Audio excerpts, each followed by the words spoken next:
사랑이 많으신 하나님 아버지여, 오늘도 부족한 하나님의 백성들이 모여서 하나님 전에서 하나님 말씀을 듣습니다. 우리의 마음의 문을 활짝 열어주시고 우리가 하나님의 음성을 들을 때에 하나님께서 들려주신 그 생명의 말씀에 아멘으로 화답할 수 있는 믿음을 허락하여 주옵소서. 하나님, 우리에게 은혜를 주셔서 주의 전에 올라싸우니 악한 사탄막이 틈타지 못하도록 주의 성령님께서 우리의 마음과 생각을 지켜보아여 주옵소서. 부족한 종이 두렵고 떨림으로 하나님 말씀을 선포합니다. 하나님께서 말씀하여 주셔서 이 말씀을 통하여서 우리 사랑하는 성도님들 깊은 하나님의 진리를 깨달을 수 있도록 도와주옵소서. 예수님의 이름으로 기도하옵나이다. 오늘은 고린도전서 1장 18절에서 25절 말씀을 중심으로 십자가 그 사랑이라는 제목으로 하나님 말씀을 선포하겠습니다. 오늘 주의 전에 오르기 전에 기쁜 일이 없었던 분들은 오늘은 좋은 일이 생길 겁니다. 아멘은 믿는다는 뜻인데 안 믿는다는 분은 안 생기지는 말기를 바랍니다. 하여튼 다 좋은 일이 생겼습니다. 왜냐하면 주님의 날은 복된 날이기 때문에 기쁘고 즐거운 하나님 은혜가 많이 있다는 것입니다. 존스 호킨슨 대학교의 예방의학내과 전문의 31년째 암 전문으로 있는 김의신 교수님이 쓴 책에 보면 김의신 박사의 암 이야기라는 책이 있습니다. 그 책에 보면 우리 몸에는 암세포를 잡아먹는 내추럴 킬러 셀 NK라고 하는 자연 살해세포라는 것이 있다고 합니다.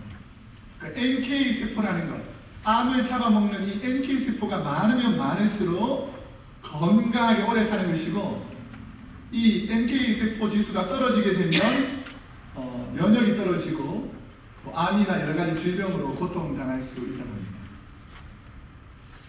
이 수치가 NK 수치가 높으면 질병이 사라지니까 어떻게 하면 NK 수치가 높아진 줄 아세요? 우리가 조금 전에 했는데 웃고 기뻐지면 NK 세포가 많이 올라간다는 지수. 우리가 몸에서 기쁘면 무슨 일이 벌어지죠? 엔돌핀이 나와서 몸이 기뻐진다고 하잖아요. 제가 전에도 한번 말씀드렸는데 엔돌핀의 무려 4,000배가 되는 엄청난 몸에 에너지가 있는데 그게 무슨 것인지 아십니까? 엔돌핀보다 무려 4,000배가 나오는 다이돌핀이라는 거예요. 이 다이돌핀은 어떨 때 일어납니까? 엔돌핀은 기쁘고 즐거우면 일어나잖아요. 근데 다이돌핀, 엔돌핀의 4,000배가 되는 이 다이돌핀은 극도로 감사한 일이 있을 때, 막 눈물 흘리면서 감격하면서 감사한 일이 있을 때, 그 다음에는 예배드리고 찬양할 때, 하나님의 사랑이 너무 뜨거워서 눈물이 펑펑 날 때, 그때 다이돌핀이 나옵니다. 제발 좀 은혜 받고 눈물 좀 흘리시라.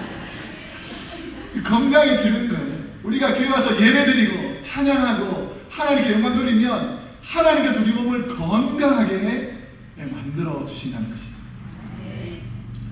그러면 그런 건강한 은혜가 어디서 시작되는가를 살펴보면 하나님께 받은 은혜가 내 삶 속에서 기억돼요. 그리고 다시 거꾸로 올라가 보면 주님과 내가 처음 만났을 때 받았던 그 사랑 있잖아요. 내가 주님을 처음 믿었을 때 주님께서 나에게 주신 은혜 때문에 하나님이 살아계시는구나 하면서 감격해서 또 하며 흘렸던 그 눈물들을 생각하다 보면 하나님 감사합니다. 하나님께 영원 돌리게 된다는 거죠. 여러분, 감사하는 주의 백성들 되기를 소원합니다. 그런 마음에서 옆 사람에게 감사하며 삽시다 할까요? 시작. 감사하며 삽시다. 이게 건강한 거예요. 요한계시록에 보면 7 교회를 향한 하나님의 말씀이 있습니다. 그 7 교회 중에서 그 첫 번째 교회가 에베소 교회입니다. 에베소 교회에서도 하나님께서 말씀하실 때에 첫 번째 에베소 교회에게 칭찬도 많이 주셨지만 한 가지 애석한 부분이 있다 라고 말하면서 책망한 부분이 있어요. 뭔지 아십니까? 너희가 처음 사랑을 잃어버렸다 하는 것이죠. 여러분 혹시 남편을 보면 아직도 가슴이 두근두근 떨립니까? 아내를 보면 지금도 가슴이 두근두근 떨려요? 한 분밖에 없는 우리가 첫사랑을 잃어버리면 안 된다는 거죠. 내가 자다가 갑자기 뒤통수가 얼얼하면 부인이 때렸거나 남편이 때린 거예요. 얼마나 보기 싫으면 자기 한 번씩 때린다고 그러시더라고요. 그처럼 우리가 사랑하지만 사랑해서 살아가지만 때로는 그 첫사랑을 잃어버리고 살 때가 있더라는 것입니다. 우리가 믿음으로 살아간다고 말하면서도 우리가 주님의 자녀라고 말하면서도 그 첫사랑을 잃어버리고 우리 뜻대로 살아가게 되면 하나님의 그 은혜, 하나님의 그 영광들이 다 가려진다는 것입니다. 미국의 풋볼 역사에서 가장 유명한 감독 중에 한 분이 빈스 롬바디라는 분이 있습니다. 이 빈스 롬바디라는 분이 승승장구하면서 선수와 팀들이 너무너무 잘 되는 거예요. 그러니까 야, 우리는 천하무적이다. 너무 잘 된다. 그러니까 선수들이 게을러지는 거예요. 마음도 해이해지고. 그래서 기본이 되는 훈련들을 하지 않기 시작했습니다. 왜냐하면 나가기만 하면 잘 되니까. 그런데 그 한계가 금방 드러나는 거죠. 어느 순간 팀이 슬럼프에 빠지게 됐습니다. 전처럼 아무리 노력해도 경기에서 이기지를 못합니다. 이전보다 더 열심히 하는데도 불구하고 계속해서 연패를 당합니다. 그러니까 선수들은 점점 자신감이 떨어졌어요. 해도 안 되는구나. 지난번보다 더 열심히 했는데도 불구하고 게임에서 지는구나. 자꾸 패배의식이 생기기 시작했습니다. 우리 신앙생활 하면서도 고난이 있고 어려움이 닥치면 내가 열심히 하는데도 잘 안 되면 자꾸 낙심이 되는 것처럼 이 선수들이 자꾸 낙심이 됩니다. 그러니까 빈스 로빈슨이라는 감독이 이 가장 베테랑 선수들이 시합에 나가기 전에 다 불러모았어요. 그러면서 한마디 했습니다. 우리가 자신감이 결여되고 자꾸 지는 것이 왜 그럴까를 생각해 보니까 초심, 처음 우리가 풋볼을 할 때 그 마음, 내가 선수가 되어서 자랑스럽게 경기장에서 뛰던 그 마음을 잃어버렸기 때문은 아닌가 라고 생각하면서 우리 풋볼을 사랑했던 그 초심, 첫사랑을 한번 돌아가자 라고 하면서 풋볼을 딱 들더니 이렇게 말하더라고요. 선수 여러분, 이게 풋볼 공입니다. 이 공을 가지고 던져야 합니다. 가장 기초부터 다시 돌아가서 게임을 하니까 열심히 기초를 다시 잘하니까 게임에서 승리하더라고요. 사랑하는 성도 여러분, 여러분의 신앙이 흔들릴 때, 여러분의 믿음이 흔들릴 때 주님의 그 크신 사랑, 십자가의 그 사랑, 신앙의 기초를 회복하기를 축복합니다. 한때 한국 교회를 대표하던 그 영락교회 한경직 목사님이 은퇴를 하시고 남한 선성에 있는 조그만 집에서 집거 생활을 하게 됐습니다. 검소하게 내가 남은 생활은 이제 하나님과 깊이 교제하면서 하나님 나라 갈 준비를 하겠다 이렇게 생각했습니다. 그러다 보니까 그 당시에 젊은 목회자들 중에서 지방에서 서울에서 잘 나가던 젊은 목회자들이 어떻게 하면 이 한경직 목사님에게 목회 한 수를 배워볼까 라고 해서 젊은 분들이 많이 모여가지고 유능한 목사님들이 한경직 목사님에게 찾아갔어요. 그러면서 한경직 목사님에게 우리가 어떻게 하면 차세대를 이끌어가야 좋은 목회자가 될 수 있겠습니까? 라고 여쭤보니까 한 목사님이 하신 아주 유명한 말이 있습니다. 뭔 줄 아세요? 목사님들 예수 잘 믿으세요. 아니 목회자면 엄청난 능력이 있는 것 같아요. 이 세계를 이끌 만한 능력 있는 종들에게 오랫동안 목회를 다 하시고 이제 하나님 나라 가기를 앞두고 있는 그 목사님이 깨달은 지혜가 뭐냐면 누구를 가르치는 대단한 위치에 있다고 착각하는 목회자가 아니라 겸손하게 평신도의 자리로 내려가서 예수님 잘 믿는 신앙의 기초를 잘 쌓는 것이 바른 목회의 길임을 가르치셨다는 거죠. 저는 그 말씀을 듣고 참 많은 깨달음이 있었습니다.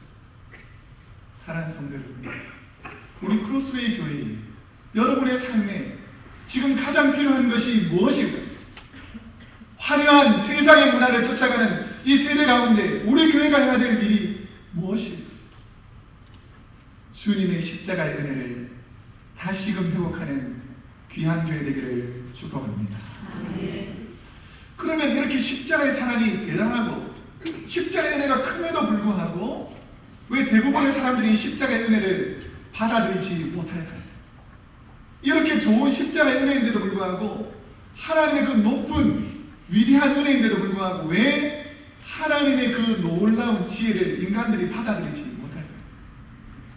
왜냐하면 고등한 하나님의 그 은혜와 진리를, 그 지혜를 깨달을 만한 하등한 인간들이 그 지혜를 못 깨닫기 때문에 하나님의 말씀을 받아들이지 못하는 것입니다. 왜냐하면 우리는 다 고등한 사회에서 하등한 생물들을 지배하는 사회, 많이 가진 사람이 연약한 사람들을 지배하는 사회, 똑똑한 사람이 이 지혜롭지 못한 사람을 지배하는 사회, 그런 고등 생물이 하등 생물을 지배하는 사회에 살다 보니까 십자가의 사랑은 그렇지가 않거든요. 창조주 하나님, 가장 높으신 하나님께서 가장 열악한 피조물에게 내려와서 그들을 섬기고 사랑하고 그들을 위해서 죽는다는 그 논리가 받아들여지지 않기 때문에 연약한 인간들은 그 십자가의 사랑을 이해할 수가 없었던 것입니다. 예를 들어서 인간이 고등한 동물이잖아요. 그래서 열등한 짐승이나 채소 이런 것들을 먹고 우리가 살게 됩니다. 그래서 예를 들어서 사람이 염소를 잡아먹었다. 그러면 어떻게 생각하죠? 당연하다. 뭐 사람이 배고프니까 염소를 잡아먹었겠지. 이렇게 생각하겠죠? 이걸 거꾸로 한번 생각해보세요. 염소가 사람을 잡아먹었다. 그럼 회에 토핑이 나오겠죠? 그처럼 인간의 생각 속에서는 하등한 개체가 절대 고등한 개체를 다룰 수 없다라고 생각합니다. 그런데 오늘 본문의 십자가의 도는 십자가의 사랑의 원리는 너무나 당연한 세상의 이치를 역행하고 있다는 것입니다. 창조주인 하나님께서 피조물인 인간을 위해서 십자가에서 못 박아서 돌아가시고 우리를 살리기 위해서 대신 죽더라는 것이죠. 세상의 이치에 익숙한 사람들에게는 이 십자가의 원리를 깨닫기가 쉽지 않습니다. 오늘 본문 18절 말씀을 보면 십자가의 도가 어떤 것인지를 말씀해 줍니다. 십자가의 도가 멸망하는 자들에게는 미련한 것이요 구원을 얻는 우리에게는 하나님의 능력이다. 십자가의 도를 바라볼 때에 멸망하는 자들, 세상의 눈을 가진 사람들, 하나님을 모르는 사람들에게 십자가의 길을 걷는 사람들을 보면 미련하다라고 생각하는 것이죠. 제가 몇 년 전에 고 이태석 신부님이라고 울지마 폰즈라는 그 주인공인 신부님의 그 다큐멘터리를 가지고 영화를 만든 일이 있습니다. 그래서 그 영화를 만들 때에 그 제작팀들이 제가 전에 섬기던 교회에 방문하게 됐어요. 또 다른 다큐멘터리 영화를 만든다고. 그러면서 제가 울지마 폰즈가 도대체 어떤 다큐멘터리 영화인가라고 한번 살펴보니까 스토리가 이렇습니다. 그 아프리카의 수단이라는 아주 가난한 나라가 있는데 이 가난한 나라에서 계속해서 내전이 있는 거예요. 그러니까 동족들이 동족들을 죽이고 아버지도 하루아침에 사라지고 가까이 지내던 어머니도 갑자기 돌아가시고 동족끼리 또 싸우다 보니까 친구와 이웃들이 원수가 되는 거예요. 그러니까 아프리카 폰지에 있는 아이들은 웬만해서는 눈물도 없고 누가 나에게 상처 주어도 부모님 돌아가신 것보다 큰 상처가 아니고 형제 자매가 죽어가는 것보다 큰 상처가 아니니까 사랑도 없고 애정도 없는 그런 아프리카 톤즈라는 지역이었어요. 그런데 이태석이라는 한 젊은 신부가 자기가 원래 의학도였는데 가난하고 어려운 병자들을 치료하는 사람이었는데 있는데 그걸 다 내려놓고 신부가 되어서 자기가 한 번도 경험하지 못했던 아프리카에 있는 수단의 톤주라는 그 작은 마을에 가서 선교를 합니다. 그러면서 그 아이들에게 음악도 가르치고 하나님도 가르치고 사랑을 가르쳤어요. 그리고 연약한 사람들에게 복음을 전해서 그 사람들을 하나님의 자녀로 만들기도 하시고, 또 병들고 어려운 사람, 그 누구도 돌봐주지 않던 사람들에게 그 젊은 청년이 가서 사랑으로 섬기기 시작하니까 그 젊은 톤주의 아이들이 바뀌기 시작했습니다. 그러면서 그들이 하나님의 사랑을 배우고 같이 찬양도 연주하고 악기도 연주하기 시작했어요. 그런데 이태석 신부님께서 48살이 된 2010년 1월 14일 날 암으로 돌아가십니다. 그때 한 번도 눈물을 보이지 않던 그 아프리카 톤주 마을에 그 연약한 아이들이 자기들끼리 자발적으로 모여가지고 연주해요. 그러면서 부르는 노래가 있습니다. 혹시 들어보셨나요? 사랑해 당신을, 이걸 아프리카 아이들이 한국말로 부르는 거예요. 정말로 사랑해, 이렇게 노래를 부르는 아이들이 눈물을 뚝뚝 흘리면서 얼마나 당신을 사랑했는지 모른다고 이렇게 노래를 부르는 거고, 제가 저도 눈물이 뚝뚝 흐르게 됐어요. 어떻게 이 고 이태석 신부님이 자기랑 한 번도 만난 적도 없고, 근데 그 사람들에게 빚진 일도 없는 그 아프리카 수단에 참으로 불쌍한 톤주 마을에 있는 사람들에게 가서 사랑을 실천했을까? 그분에게 받았던 하나님의 사랑이 더 컸기 때문에, 내가 받았던 하나님의 사랑이 더 크게 되면 나보다 연약한 사람들을 향해서 사랑을 베풀 수 있는 것이 바로 십자가의 사랑입니다. 사랑하는 우리 크로스웨이 교회 성도 여러분, 하나님께 받은 사랑이 있습니다. 하나님의 사랑을 전할 수 있는 믿음의 자리에 있기를 축복합니다. 또한 내려놓음의 저자인 이용규라는 선교사님을 들어보셨을 것입니다. 제가 이분을 만나서 대화를 나눈 적이 있는데, 그분의 감정을 들어보면 자신이 지금까지 공부했던 하버드 대학교의 중동 지역학 박사학위를 한 번에 내려놓게 하는 힘이 있습니다.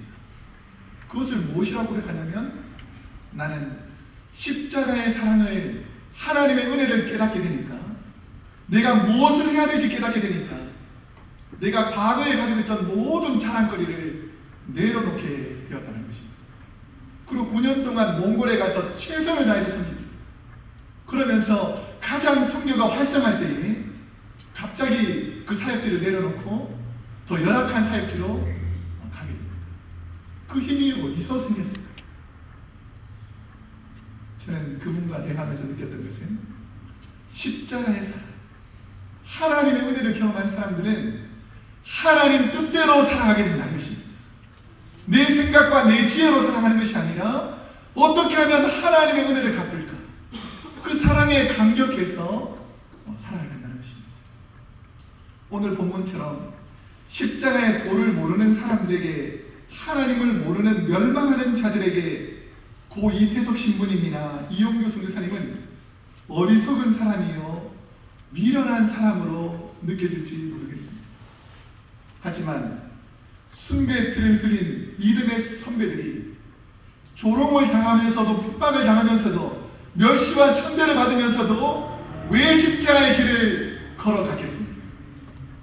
그것은 바로 내가 받았던 주님을 향한 그 사랑, 내가 주님께 받았던 은혜가 더 크기 때문에 어떻게 하면 내 남은 생애를 하나님의 영광을 위해서 살아볼까라는 그 은혜가 더 크기 때문에 세상의 것들을 내려놓을 수 있는 믿음이 있었다는 것입니다. 세상의 지혜로는 예수님을 통해 이루어진 십자가의 도를 깨달을 수가 없습니다. 십자가의 도는 십자가의 사랑을 경험한 사람들만 깨달을 수 있는 신비한 것이기 때문입니다. 오늘 본문에 보면 세상의 지혜를 가진 대표적인 세 부류를 20절 말씀에 보면 나옵니다. 세상에 지혜 있는 자를 오늘 본문에 보면 지혜 있는 자, 선배 변사라는 세상에 가장 당시에 지혜로웠던 사람들을 말합니다.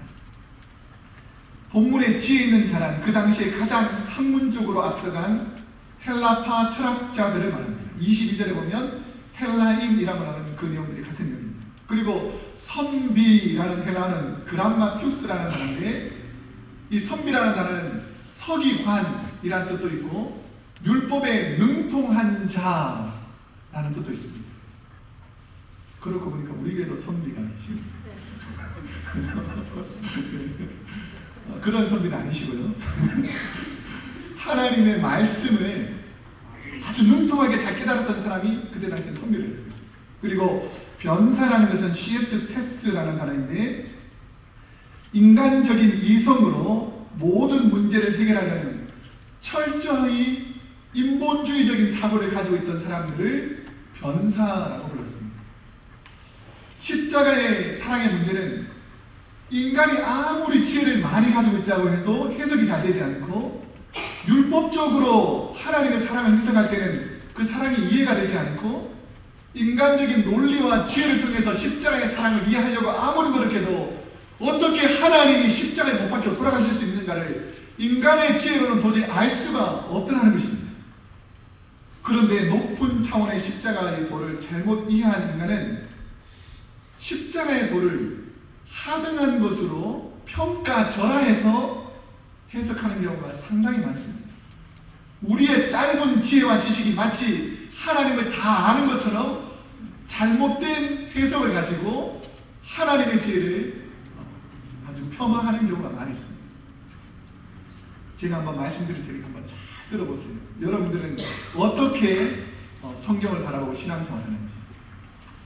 예배에 빠지지 않으면 하나님께서 복을 주십니다. 맞죠? 맞습니다. 아멘 좀 하세요. 예배에 빠지지 않으면 하나님께서 복을 주시죠?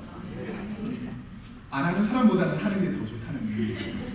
예배를 드리는 게 더 좋다. 헌금을 많이 내면 물질의 복을 받는다. 여기서부터는 아멘이 좀 쉽지 않죠? 근데 많이 내는 게 나쁜 거 아니에요? 그렇죠? 그 다음에 교회에서 봉사를 많이 하면 무슨 일을 만나든지 형통해진다. 그럴 수도 있고 아닐 수도 있죠. 그런데 성도가 예배드리고 헌금드리고 봉사하는 것이 복을 받기 위한 수단이 되면 하나님의 뜻을 모르고 봉사하는 거예요. 내가 예수님 열심히 믿기 위해서 교회 나온 것이 복받기 위한 수단이 되어서는 안 되고, 내가 헌금을 내는 것이 복받기 위한 수단이 되어서는 안 되고, 내가 교회에서 봉사하는 것이 내 의를 자랑하기 위한 수단이 되어서는 절대로 안 된다는 것입니다. 왜냐하면 하나님께서 예배 잘 드려라, 헌금 생활해라, 봉사하는 것이 복받기 위해서 주신 것이 아니라는 거죠. 근데 많은 인간들은 하나님의 높은 뜻을 알지 못하고 인간의 낮은 지혜를 가지고 성경을 자기 마음대로 해석한다는 거죠. 그렇다면 예배에 매주 참석하고 싶어도 저 북한 땅에서 지하교회에서 주일날 도저히 예배드리지 못하는 분들이 밤마다 숨죽이면서 예배드리는 그 예배는 어떻게 해석하는 것이? 사업이 잘 되다가 하루아침에 사업이 어려워져서 드릴 예물이 없어서, 나는 마음속으로 드리고 싶지만 드릴 예물이 없어서 주의 제단에 나오는 분들에게는 우리가 믿음이 없다고 말할 수 있습니다. 내가 교회 봉사하고 싶지만 내가 원치 않는 건강의 어려움 때문에 주의 제단에서 봉사 못한다면 봉사 못하기 때문에 하나님의 영광을 가리는 것입니다. 그것은 아니라는 것이죠. 그렇기 때문에 우리는 인간의 생각으로 우리의 열등한 지혜를 가지고 하나님의 뜻이 이렇다라고 평가하는 어리석음에 빠져들지 않기를 축복합니다. 하나님의 뜻은 십자가의 사랑을 가지고 십자가의 은혜의 눈을 가지고 바라보아야지 하나님의 뜻이 이해가 되기 시작합니다. 십자가의 높은 차원의 진리를 인간적인 관점에서 해석해서는 안 된다는 것입니다. 나의 삶에서 어려운 일이 생기기도 하고 좋은 일이 생기기도 합니다. 어려운 일이 생기면 나쁜 것이고 좋은 일이 생기면 기쁜 일이 아니라는 것이 성경의 많은 부분에서 해석되어 있습니다. 우리가 잘 아는 요나서 1장 3절에 보면 요나가 하나님의 뜻과 정반대되는 니누에로 가지 않고 다시스로 갈 때에 마침 아주 굿럭으로 다시스로 가는 배를 만나게 됩니다. 이것을 역사적으로 다시 살펴보면 그때 당시에 이 요나가 탄 배가 유람선처럼 좋은 배가 아니라 일주일에 한 번 올까 말까 하는 화물선이라는 거예요. 그런데도 불구하고 내가 딱 내려갔더니 마침 하나님이 원하시는 방향이 아니라 내가 볼 때 여기 가면 훨씬 좋을 것 같은 이 다시스로 가는 배가 있더라는 것이죠. 우리가 신앙생활 하면서 하나님의 지혜를 얻지 못하고 인간의 지혜를 바라보게 되면 마침 좋은 일, 마침 나에게 귀한 일이 생겼을 때 이것이 바로 하나님께서 나에게 주신 좋은 찬스라고 착각하게 됩니다. 그런데 한 절만 지나가서 요나서 1장 4절에 가보면 갑자기 잘 가던 배가 풍랑이 일고 바람이 일고 고난이 닥칩니다. 세상 사람들 눈에 볼 때는 이제 고난받았다, 풍랑이 있으니까 곧 죽게 되었다, 어려움이 닥쳤다라고 생각할지 모르지만 하나님의 입장에는 그렇지 않다는 거죠. 요나를 붙잡고 요나가 물고기 뱃속에서 하나님만 의지하는 사람, 하나님만 붙드는 사람으로 하나님께서 만드는 수단으로 풍랑과 고난을 주셨다면 풍랑과 고난이 오히려 복이라는 것입니다. 사랑하는 성도 여러분, 하나님의 뜻을 볼 수 있는 지혜가 열리기를 축복합니다. 경기가 너무 좋아서 주일 성수하지 않고 세상에서 사는 것보다 돈이 많이 없어 놀러갈 수 없으니 주일날은 교회에 반드시 가야 되겠다, 이런 것이 더 좋을 줄로 믿습니다. 돈 많고 교회는 더 좋겠다, 이런 뜻인가 했는데 그런 일이 없습니다. 우리가 건강해서 내가 전 세계를 일주하면서 내 마음대로 내 뜻대로 살았으면 좋겠다라고 생각하지만 크로스웨이 교회로 예배 드릴 수 있도록 하나님께서 팔다리 허리 수식한 것 감사하기 원합니다. 왜냐하면 우리가 주의 전에서 예배 드릴 수 있는 것이 얼마나 복된 일이죠. 근데 우리는 그 하나님의 뜻을 잊어버리고 세상의 것이 더 좋아지면 안 된다는 것이죠. 하나님께서 기뻐하는 것을 깨달을 수 있는 지혜가 임하기를 간절히 소원합니다. 사랑하는 성도 여러분, 오늘 우리는 십자가의 본을 보면서 우리의 현실을 볼 수 있어야 됩니다. 자신이 원하는 대로 마침 다시스로 가는 배를 보고 행운과 여행이라고 생각하는 어리석은 지혜에 빠지지 말고 풍랑이 이른 파도 앞에서도 너무 낙심하지도 말고 하나님의 뜻을 바라보는 하나님의 지혜가 임하기를 축복합니다. 결론적으로 보면 십자가의 도를 깊이 묵상하고 우리가 깨달아야 할 것은 우리의 짧은 지혜와 지식으로 하나님의 놀라운 섭리와 계획과 경륜을 이해하려고 하는 어리석음에서 벗어나야 한다는 것입니다. 하나님, 내 지혜로 깨닫게 하여 주시옵소서가 아니라 주의 성령이 내게 임하여서 하나님이 주시는 지혜로 하나님 말씀을 깨닫게 하여 주옵소서. 하나님의 눈으로 성경을 바라보고 세상을 바라볼 수 있는 은혜로 허락하여 주옵소서. 그런 믿음이 우리 성도님들에게 임해야 된다는 사실입니다. 오늘 본문 25절 말씀을 한번 보세요.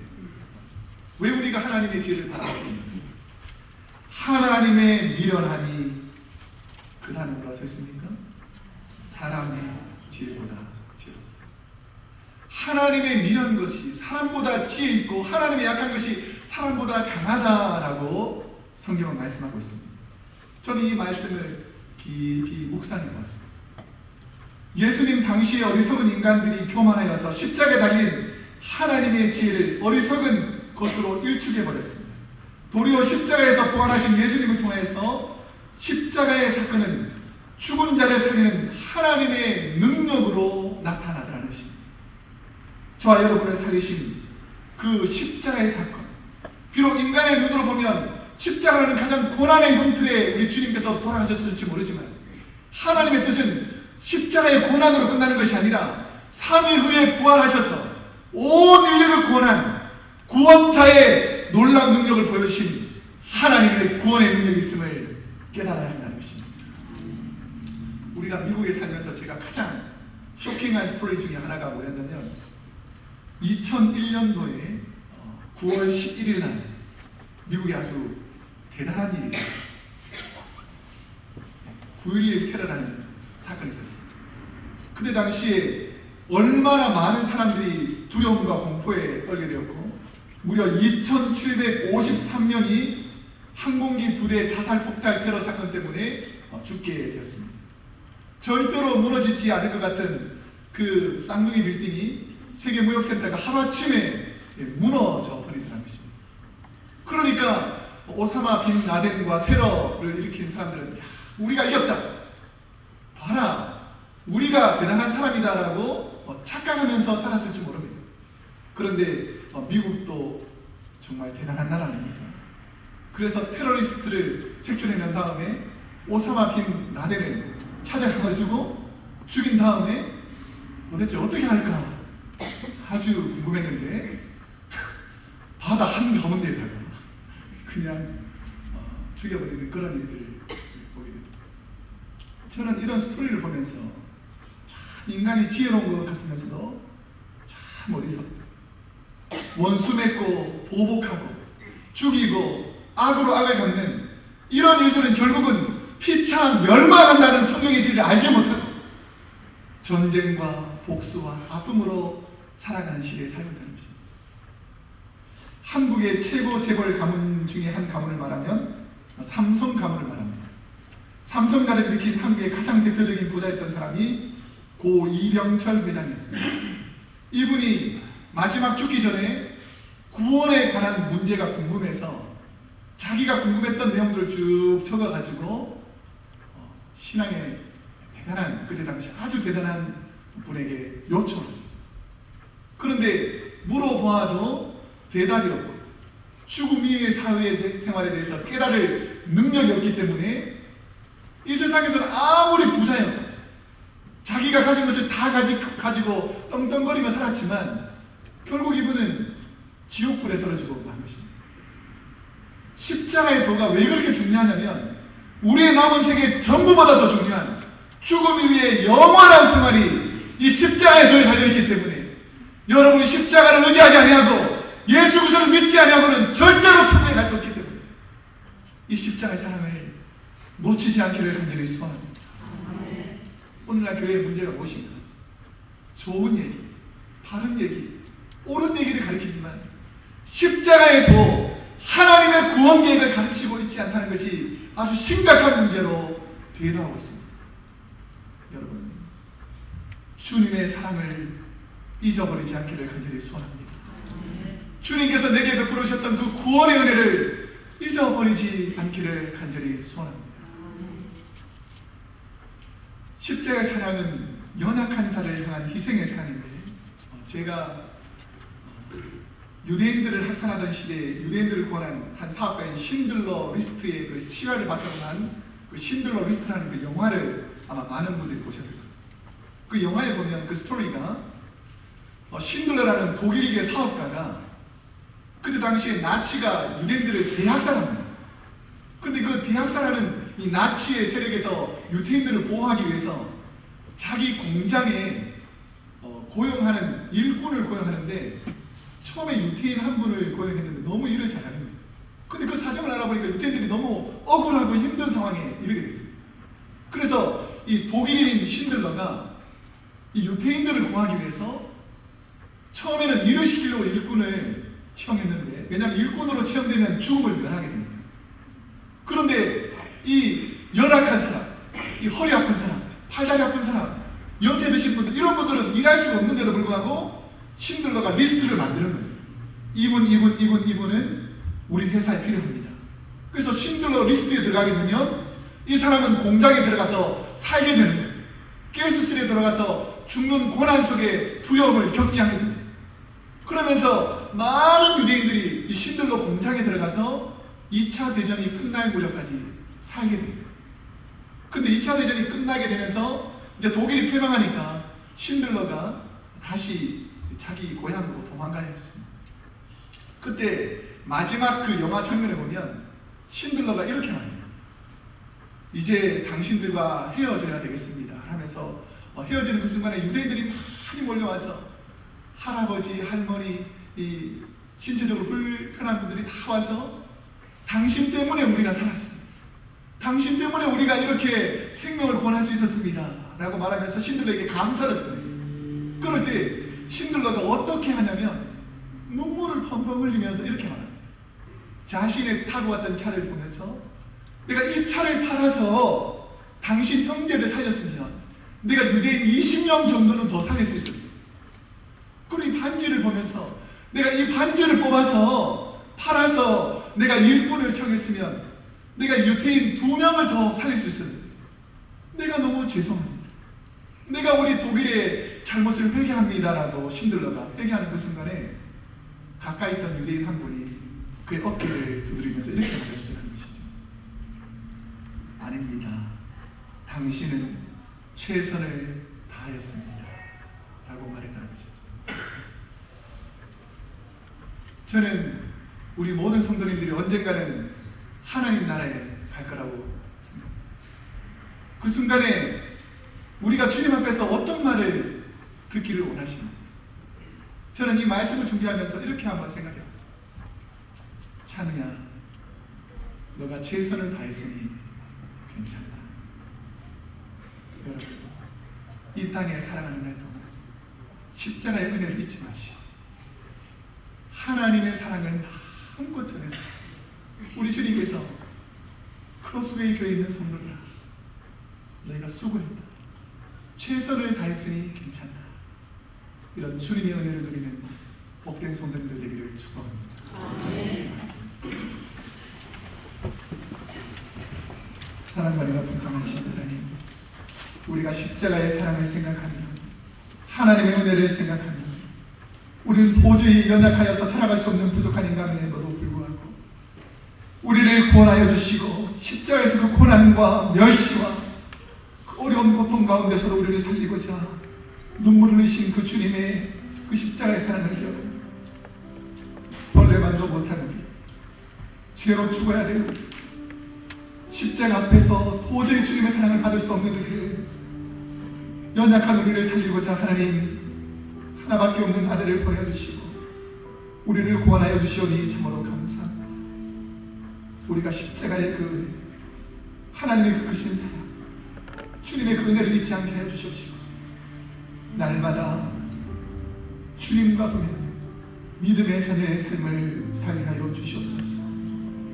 때때로 풍랑이 일고 고난이 일고 내 인생에 어려움이 닥칠 때마다 이 고난 가운데 함께 하시는 하나님의 계획을 바라보며 십자가만 바라보며 주님만 바라보며 회복되는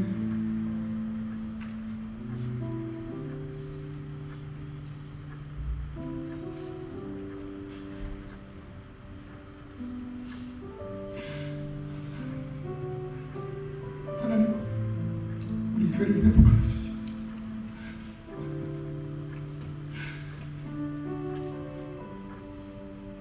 더 이상 원수 맺지 않고 우리의 짧은 지혜로 사람을 평가하지 않고 우리의 짧은 지혜로 하나님의 뜻을 거스르며 우리 욕심대로 우리 자는대로 살지 않고 오직 하나님의 은혜, 십자가의 그 은혜에 감사하는 사랑을 믿음의 자녀들을 되게 하여 주옵소서. 예수님의 이름으로 기도하옵나이다. 우리 그 주님